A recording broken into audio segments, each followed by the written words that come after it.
ចាស់ពុកម៉ែបងប្អូនប្រិយមិត្តមន្ត្រីសាលាក្រុងម្នាក់នៅពេលទំនេរចុងសប្តាហ៍ជិះម៉ូតូទៅលួចទូរស័ព្ទដៃនិងលុយដល់ផ្ទះគេតែម្ដងមន្ត្រីម្នាក់ដែលបម្រើការនៅក្នុងសាលាក្រុងខេត្តបាត់ដំបងគាត់អប់សុកពេកក៏បានជិះម៉ូតូដើរកម្សាន្តក៏ប៉ុន្តែដៃរពឹសពាក្យចាស់តែងតែពោលនិយាយថាដៃរពឹសផ្ទៃឆ្អែតក៏ប៉ុន្តែអ្នកខ្លះដៃរពឹសជាប់ខ្នោះជាដំបូងឡើយយើងមិនអាចយល់ពីគំនិតរបស់គាត់នោះទេហើយគាត់ក៏បានចូលទៅលួចទូរស័ព្ទដៃនិងលុយនៅក្នុងផ្ទះរបស់គេតែម្ដងកាលពីរសៀលថ្ងៃទី16ខែមីនាឆ្នាំ2025ការចូលលួចរបស់គាត់នៅចំចំណុច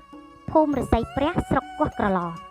តាមព័ត៌មានបានឲ្យដឹងថាជនសង្ស័យមានឈ្មោះថាចាបបុរីភេទប្រុសមានអាយុ40ឆ្នាំមុខរបរជាមន្ត្រីសាលាក្រុងខេត្តបាត់ដំបងគាត់រស់នៅក្នុងភូមិព្រែកស្ដាច់សង្កាត់ព្រែកស្ដាច់ក្រុងបាត់ដំបងជនសង្ស័យបានធ្វើសកម្មភាពបានលួចចូលទៅក្នុងផ្ទះបានយកទូរស័ព្ទដៃ2គ្រឿងនិងលុយចំនួន50,000រៀលចាស់ពុកម៉ែបងប្អូនប្រិយមិត្តទាំងអស់គ្នាមុខរបរជាមន្ត្រីរាជការបានប្រាក់ខែហេតុអ្វីបានគាត់ធ្វើរឿងបែបនេះទៅវិញអញ្ចឹងម្នាក់ត្រូវតែចេះគិតល្អនិងសាងនៅអំពើល្អដើម្បីទទួលបានវិញនៅរឿងល្អៗនៅក្នុងជីវិត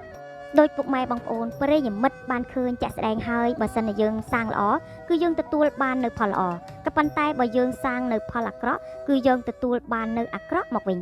វីដេអូមួយคลิปនេះសង្ឃឹមថាពុកម៉ែបងប្អូនបានស្រឡាញ់និងចូលចិត្តនិងជួយ share ចែករំលែកដើម្បីបានវីដេអូថ្មីៗជារៀងរាល់ថ្ងៃជាចុងក្រោយក៏ជូនពរដល់ពុកម៉ែបងប្អូនចាស់ឲ្យប្រយ័ត្នភ្លើងនៅក្នុងខែនេះក៏ជូនពរឲ្យពុកម៉ែបងប្អូនធ្វើដំណើរទៅតាមដងផ្លូវពោរពេញទៅដោយសុវត្ថិភាពគ្រប់គ្នាជម្រាបលាជួបគ្នាជាមួយនឹងវីដេអូថ្មីបន្តទៀត